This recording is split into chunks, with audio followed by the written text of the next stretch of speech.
अस्सलाम वालेकुम नाज़रीन, ताज़ो ठठे में मंशात के ख़िलाफ़ हिकिड़ी कार्रवाई शुरू कयूं आहिनि। साफ़ी ऐं मुख़्तलिफ़ सिविल सोसाइटी आहे, उनजे तरफ़ां हिन पुलिस जे क़दम खे तमामु घणो साराहियो पियो वञे। अॼु असां हिते मौजूदु आहियूं SSP ऑफिस में SSP आदिल हुसैन चांडियो साहब सां गॾु। मंशात जे ख़िलाफ़ तव्हां कार्रवाई जेकी स्टार्ट कयूं आहिनि, इन्हनि जी सर छा सूरत हाल आहे ऐं हीअ केसि ताईं जेको जारी रहंदो?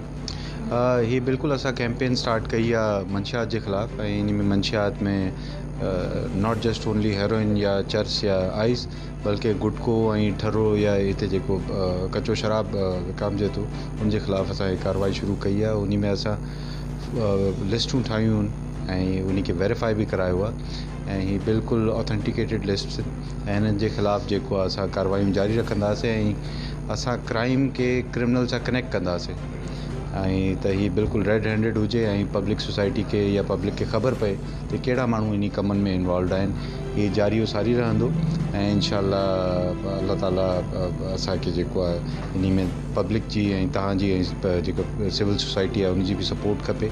किथे अहिड़ो को ग़लति कमु थिए थो त उनखे हाईलाइट कयो त असां उन्हनि जे ख़िलाफ़ एक्शन वठी सघूं। असां ठटे जी आवाम खे तव्हां कहिड़ो पैगाम ॾियणु चाहींदा हीअ जेको कार्रवाई हलनि पियूं उन्हनि जे हवाले सां? मुंहिंजो पैगाम इहो ई हूंदो दोस्तनि खे ऐं ठटे जी आवाम खे त हीअ इन शइ खां न लाराइनि ऐं जेका बि इंफॉर्मेशन आहे उहो मूंखे पंहिंजे फ़ोन नंबर ते उहो शेयर करे था सघनि। हुनजो नालो जेको आहे असां सीक्रेसी में रखंदासीं।